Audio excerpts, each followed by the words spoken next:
जय श्री कृष्ण भाइयों और बहनों।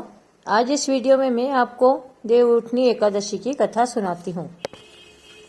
एक राजा के राज्य में सभी लोग एकादशी का व्रत रखते थे। प्रजा और तथा नौकर चाकरों से लेकर पशुओं तक को एकादशी के दिन अन्न नहीं दिया जाता था। एक दिन किसी दूसरे राज्य का एक व्यक्ति राजा के पास आकर बोला, महाराज कृपा करके मुझे नौकरी पर रख लो। तब राजा ने उसके सामने एक शर्त रखी कि ठीक है, रख लेते हैं, किंतु रोज तो तुम्हें खाने को सब कुछ मिलेगा, पर एकादशी को अन्न नहीं मिलेगा। उस व्यक्ति ने कहा कि अच्छा ठीक है, और हाँ कर ली। पर एकादशी के दिन जब उसे फलाहार का सामान दिया गया तो वह राजा के सामने जाकर गिड़गिड़ाने लगा, महाराज इससे मेरा पेट नहीं भरेगा, मैं भूखा ही मर जाऊंगा, मुझे अन्न दे दो। राजा ने उसे शर्त की बात याद दिलाई, पर वह अन्न छोड़ने को राजी नहीं हुआ। तब राजा ने उसे आटा, दाल, चावल आदि दिए। वह नित्य की तरह नदी पर पहुंचा और स्नान करके भोजन पकाने लगा। जब भोजन बन गया तो वह भगवान को बुलाने लगा, आओ भगवान, भोजन तैयार है। उसके बुलाने पर पीताम्बर धारण किए हुए भगवान चतुर्भुज रूप में आ पहुंचे और प्रेम से उसके साथ भोजन करने लगे। भोजन करके भगवान अंतर्ध्यान हो गए और वह अपने काम पर चला गया। 15 दिन बाद अगली एकादशी को वह राजा से कहने लगा कि महाराज मुझे दुगुना सामान दीजिए। उस दिन तो मैं भूखा ही रह गया। राजा के कारण पूछा तो उसने बताया कि हमारे साथ भगवान भी खाना खाते हैं, इसीलिए हम दोनों के लिए ये सामान पूरा नहीं होता है। यह सुनकर राजा को बड़ा आश्चर्य हुआ। वह बोला, मैं नहीं मान सकता कि भगवान तुम्हारे साथ खाना खाते हैं। मैं तो इतना व्रत रखता हूँ, पूजा करता हूँ, पर भगवान ने मुझे कभी दर्शन नहीं दिए। राजा की बात सुनकर वह बोला, महाराज यदि विश्वास न हो तो साथ चल के देख लेवे। राजा एक पेड़ के पीछे छिपकर बैठ गया। उस व्यक्ति ने भोजन बनाया तथा भगवान को शाम तक पुकारता रहा, परंतु भगवान नहीं आए। अंत में उसने कहा, हे भगवान, यदि आप नहीं आए तो मैं नदी में कूदकर प्राण त्याग दूंगा। लेकिन भगवान नहीं आए। तब वह प्राण त्यागने के उद्देश्य से नदी की तरफ बढ़ा।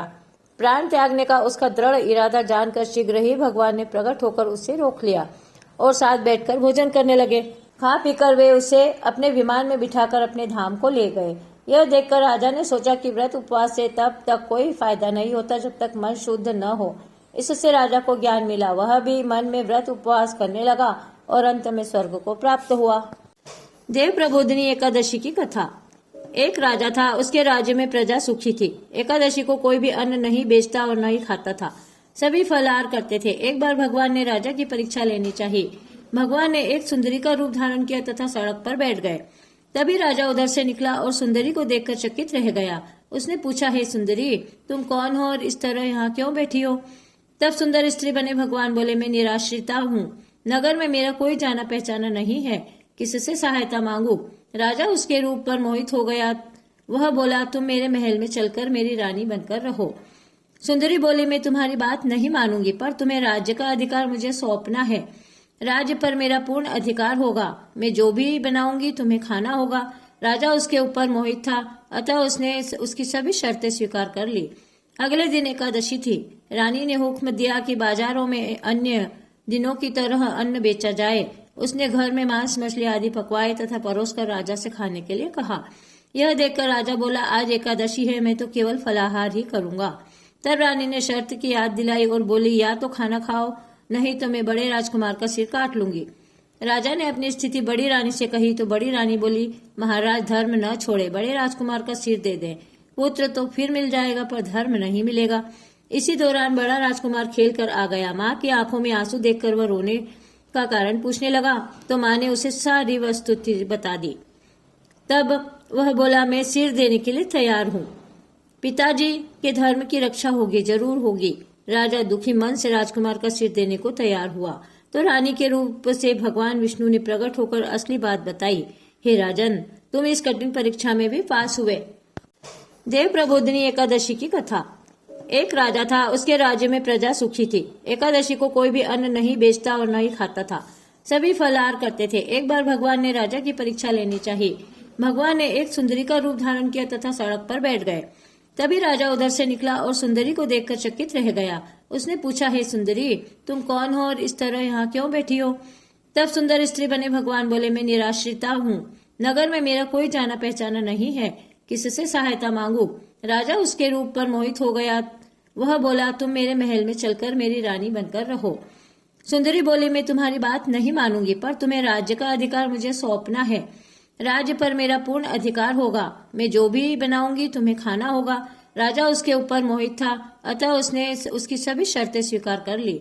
अगले दिन एकादशी थी। रानी ने हुक्म दिया कि बाजारों में अन्य दिनों की तरह अन्न बेचा जाए। उसने घर में मांस मछली आदि पकवाए तथा परोसकर राजा से खाने के लिए कहा। यह देखकर राजा बोला, आज एकादशी है, मैं तो केवल फलाहार ही करूंगा। तब रानी ने शर्त की याद दिलाई और बोली, या तो खाना खाओ, नहीं तो मैं बड़े राजकुमार का सिर काट लूंगी। राजा ने अपनी स्थिति बड़ी रानी से कही तो बड़ी रानी बोली, महाराज धर्म न छोड़े, बड़े राजकुमार का सिर दे दें। पुत्र तो फिर मिल जाएगा पर धर्म नहीं मिलेगा। इसी दौरान बड़ा राजकुमार खेल कर आ गया। माँ की आंखों में आंसू देखकर वह रोने का कारण पूछने लगा तो माँ ने उसे सारी वस्तुस्थिति बता दी। तब वह बोला, मैं सिर देने के लिए तैयार हूँ। पिताजी के धर्म की रक्षा होगी, जरूर होगी। राजा दुखी मन से राजकुमार का सिर देने को तैयार हुआ तो रानी के रूप से भगवान विष्णु ने प्रकट होकर असली बात बताई। हे राजन, तुम इस कठिन परीक्षा में भी पास हुए। देव प्रबोधिनी एकादशी की कथा। एक राजा था, उसके राज्य में प्रजा सुखी थी। एकादशी को कोई भी अन्न नहीं बेचता और नहीं खाता था, सभी फलाहार करते थे। एक बार भगवान ने राजा की परीक्षा लेनी चाहिए। भगवान ने एक सुंदरी का रूप धारण किया तथा सड़क पर बैठ गए। तभी राजा उधर से निकला और सुंदरी को देखकर चकित रह गया। उसने पूछा, हे सुंदरी, तुम कौन हो और इस तरह यहाँ क्यों बैठी हो? तब सुंदर स्त्री बने भगवान बोले, मैं निराश्रिता हूँ, नगर में मेरा कोई जाना पहचाना नहीं है, किससे सहायता मांगू? राजा उसके रूप पर मोहित हो गया। वह बोला, तुम मेरे महल में चलकर मेरी रानी बनकर रहो। सुंदरी बोली, मैं तुम्हारी बात नहीं मानूंगी, पर तुम्हें राज्य का अधिकार मुझे सौंपना है।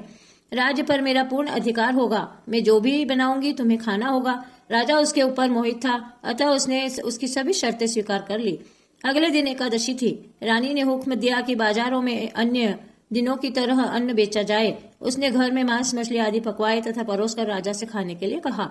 यह देखकर राजा बोला, आज एकादशी है, मैं तो केवल फलाहार ही करूंगा। तब रानी ने शर्त की याद दिलाई और बोली, या तो खाना खाओ, नहीं तो मैं बड़े राजकुमार का सिर काट लूंगी। राजा ने अपनी स्थिति बड़ी रानी से कही तो बड़ी रानी बोली, महाराज धर्म न छोड़े, बड़े राजकुमार का सिर दे दें। पुत्र तो फिर मिल जाएगा पर धर्म नहीं मिलेगा। इसी दौरान बड़ा राजकुमार खेल कर आ गया। माँ की आंखों में आंसू देखकर वह रोने का कारण पूछने लगा तो माँ ने उसे सारी वस्तुस्थिति बता दी। तब वह बोला, मैं सिर देने के लिए तैयार हूँ। पिताजी के धर्म की रक्षा होगी, जरूर होगी। राजा दुखी मन से राजकुमार का सिर देने को तैयार हुआ तो रानी के रूप से भगवान विष्णु ने प्रकट होकर असली बात बताई। हे राजन, तुम इस कठिन परीक्षा में भी पास हुए। भगवान ने प्रसन्न मन से राजा से वर मांगने को कहा तो राजा बोला, आपका दिया सब कुछ है, हमारा उद्धार करें।